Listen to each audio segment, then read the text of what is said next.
2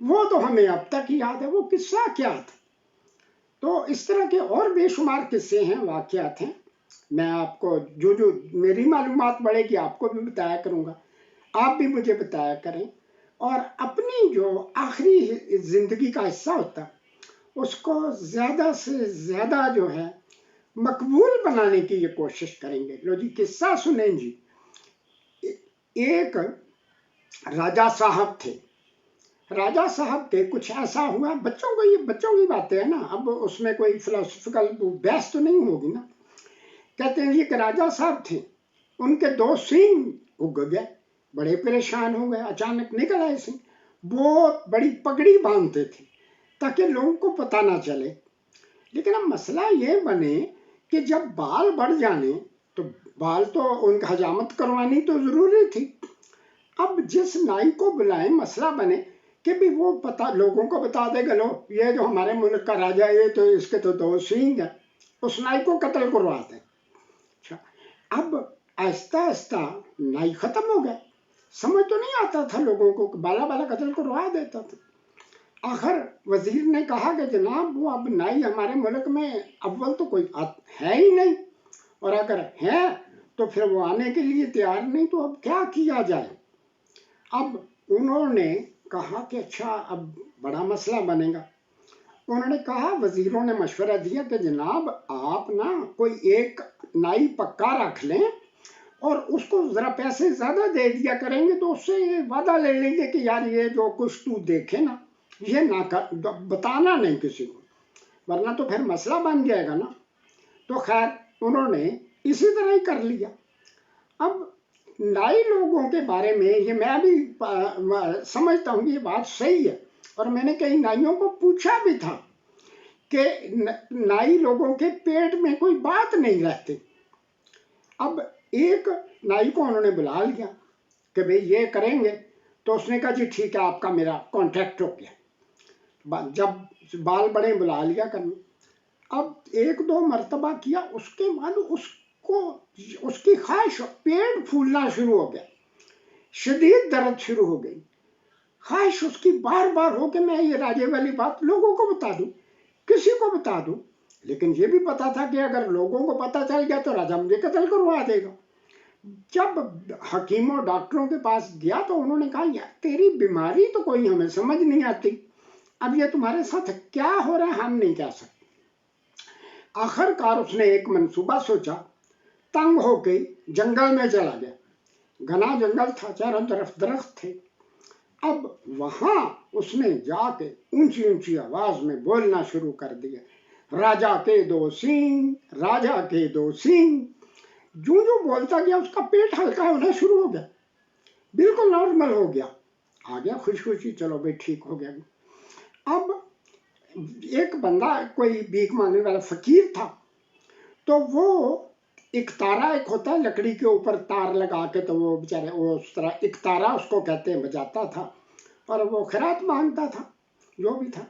اب اس کی لکڑی ٹوٹ گئی، وہ جنگل سے لکڑی کاٹ وہاں گیا، ایک درخت سے لکڑی کاٹی، شاخ کاٹی اس کی، اور اس کے اوپر تار لگا کے ایک تارا بنا لیا۔ جو ہی اس نے انگلی ماری، بجائے ٹونڈوں کی آواز کے آگے سے آواز آئے، راجہ کے 2 سینگ، راجہ کے 2 سینگ۔ بڑا حیران، خیر اس کو تو اتنا سمجھ نہ آیا کہ یہ کیا ہے، شہر میں چلا گیا۔ جب شہر میں گیا، جہاں بھی جس دروازے پہ جائے وہ بجائے ایک تارا، آواز آئے راجہ کے 2 سینگ۔ بچے بڑے بوڑھے وہ ہزاروں کی تعداد میں اس کے پیچھے لگ گئے، یہ کیا ہو رہا ہے، یہ کیا آواز نکل رہی ہے۔ آخر وزیروں نے بادشاہ تک پہنچائی بات کہ جناب یہ والا واقعہ ہوا ہے، یہ کیا چکر ہے۔ بادشاہ نے کہا پکڑو اس کو، فوراً بلاؤ اس فقیر کو، یہ کیا چکر ہے۔ اس نے پوری بات سنا دی کہ جناب اس طرح سے میرا تو ٹوٹ گیا تھا، وہ تو ایک تارا تو میں لگ گیا تھا تو مجھے نہیں پتا۔ اس نے کہا اس نائی کو بلاؤ، نائی کو بلا لیا۔ ہاں بھائی تمہیں ہم نے منع کیا تھا کہ یہ راز کسی کو نہیں بتانا، تو یہ کس طرح پھیلا ہے۔ اس نے کہا جی جناب جو مرضی کریں، میری قسم لے لیں جو مرضی، میں نے تو آخر جب مرنے لگا تھا تو جنگل میں جا کے آواز لگائی تھی کہ راجہ کے 2 سینگ۔ تو بہرحال وزیروں نے کہا کہ حضور نائی کو بھی معاف کریں، اور اس فقیر کو بھی چھوڑے, اللہ سے معافی مانگے. ممکن ہے کسی گناہ کی سزا تو اب مل گئی تھی آپ کو, اللہ کرم کرے گا. تو کہانی کار کہتا ہے کہ پھر اس کے بعد کچھ دنوں کے بعد ایسا کچھ ہوا کہ راجا کے دونوں سینگ اللہ کی طرف سے جاڑ دیے گئے. تو یہ ایک قصہ تھا. ایسے اور بہت سے قصے ہیں. تو میں اب آخر میں, یہ ذرا لمبی بات ہوگی, آخر میں بھی اب آپ کو ضرور کہوں گا, اور اس کا جو المناک پہلو ہے اس کہانی کا, قصے کا, وہ یہ ہے جو میں وہاں دل نہیں چاہتا کہ میں اس المیہ کو دوبارہ آپ کے سامنے لاؤں. بات صرف میری یہ ذہن میں رکھنا کہ یہ اندر کیا ہے, باہر کیا ہے. ہم خدمت خلق کے کتنے دعوے کرتے ہیں. اساتذہ ہمارے جو ہیں, جن کو ہمارے اوپر مسلط کر دیا جاتا ہے, وہ اندر سے کیا ہیں, باہر سے کیا ہیں. اللہ مجھے آپ کو خوش اسلوبی سے یہ دنیا چھوڑنے کی توفیق عطا فرمائے, اور جب ہم چلے جائیں ہمارے بچے, بچوں کے بچے ہمیں ضرور یاد کریں کہ ہمارے کوئی بزرگ تھے اور وہ ہمیں یہ باتیں سناتے تھے. تو انشاءاللہ باقی بہت سی باتیں ہیں, بے شمار باتیں ہیں. انشاءاللہ پھر اگلی نشستوں میں باتیں ضرور کریں گے. لیکن آپ نے یہ کہانی نہیں سمجھنی, آپ نے ایک تحفہ سمجھنا جو آپ نے اپنی نسلوں کو دے کے جانا ہے. اس طرح کے اور بے شمار واقعات ہیں, آپ یاد کریں گے اور میرے لیے بھی دعا کریں گے کہ اللہ کی ذات مجھے توفیق دے, آپ کو توفیق دے. وآخر دعوانا ان الحمدللہ رب العالمین. سبحان ربک رب العزت عما یصفون. والسلام.